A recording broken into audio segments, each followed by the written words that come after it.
evening, I am the Friendly Senpai, and today we are going to be talking about Free, which is a 12-episode anime created by Kyoto Animation and produced by Atlantis, which aired in 2013. It tells the story of Haruka Nanase, a high school kid that is a passionate swimmer, but gives up the competitive life until he is convinced by his two childhood friends to start a swim club at their school. Once they get a faculty sponsor and the required number of people for their club, they start training for the upcoming regionals that will take them to nationals. At the same time, a somewhat estranged childhood friend who left the group to train in Australia has returned to Japan and I mean, look at him. He is clearly the rival. You know what's going on.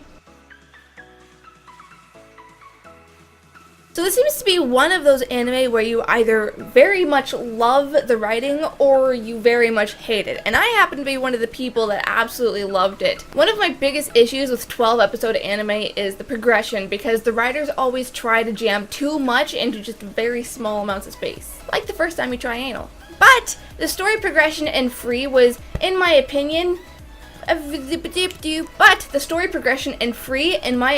was excellent. The story picks up with Haruka, who is unwilling to even jump into a pool and opts to just sit in his bathtub. Then he slowly builds up to competing, and then he slowly builds up into competing in something other than just freestyle swimming. Meanwhile, we're given bits and pieces of his and Reen's past before they drop the big bomb on you that tells you exactly why Haruka quit swimming competitively. We were given enough information to get a feel for the characters. Then we were given a little more. We're given time to adjust to this new information. And it goes on like that in a wash, rinse, repeat cycle that I felt like properly built up to a well-written climax. I was impressed. We were also given a very even balance of drama and humor. It wasn't all super angsty. It wasn't back-to-back satirical bits about giving weird cryptic advice and answers to be inspiring. It wasn't all about training. It was blended very well. On the note of training, one thing I did very much like about Free was how they gave you the sort of behind-the-scenes look on what goes on when it comes to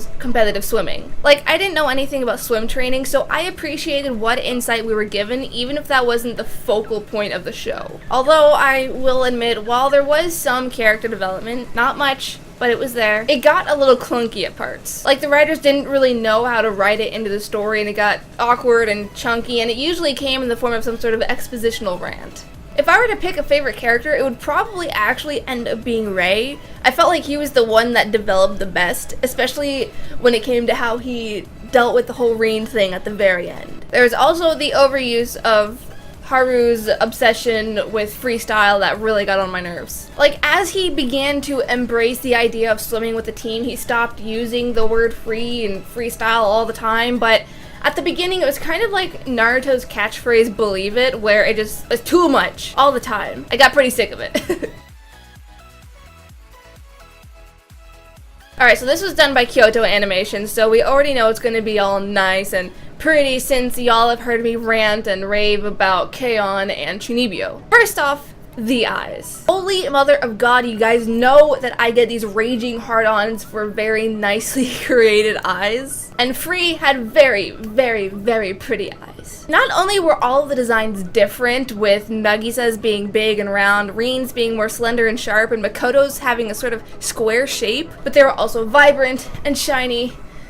Oh, I melted. In terms of character designs, let's address the elephant in the room. There is fan service. Yes, it is there. This is an anime about competitive swimming, and the creators did go out of their way to provide as much fan service as they could. Sometimes in a very tongue-in-cheek way, sometimes not. And a lot of people complained about it, and the only thing I really have to say is, how does it fucking feel? Chicks in anime have been given big boobs and super short skirts and have basically been eye candy for the male audience for many, many years. And now you want to shit on something like Free and call it gay, man-servicey crap because all of the characters have cut bodies and hug each other? Get the fuck over yourselves and maybe grow up while you're at it. Moving on, there wasn't anything entirely inspired about the character designs. They weren't too plain, they weren't out of place for a slice of life, and their character designs all matched up with their personalities, and they each had different features, so I appreciated that. Though I do not understand why Reen had pointed teeth.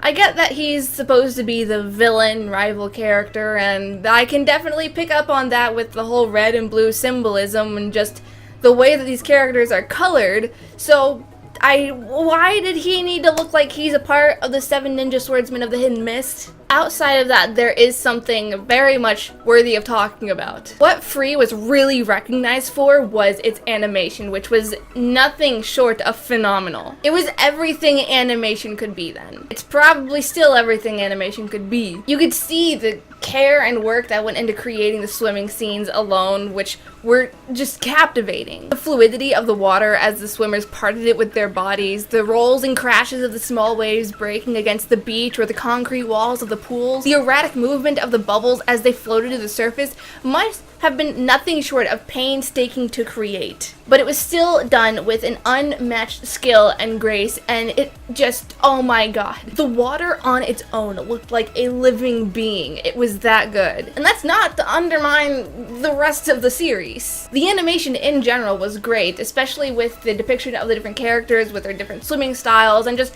how they moved in everyday life. I mean, everything was fluid and organic, but I mean, I just really wanted to focus on the water for a moment. That was what stole the show. Alright, so I can confidently say that I enjoyed Free. The story has very pleasant writing with very charismatic and energetic, albeit a little archetypal characters. And the art style was lovely, the animation was superb. The soundtrack had an interesting mix of dubstep style music and just the type of energetic music you would see in most anime. Although the English dub was kind of hit or miss because it made me realize that Greg Ayers, A, should absolutely never in the history of anything try to voice a child, and B, Jamie Marchi should give up on her career forever. Her voice is horrible. Her voice is, oh my god, it was so grating. It was awful. It was like glass being rubbed into a microphone. But in general, this was very enjoyable despite its minute flaws. I had fun watching it. That's what matters. And I'll probably end up watching the rest of the franchise. Anyways, those are my thoughts on Free. Have you seen it? What were your thoughts on, of course, the fan service? Let me know in the comments below. Otherwise, you can find all of my social media as well as my Patreon in the description. Happy unbirthday, and I will see you later. Bye!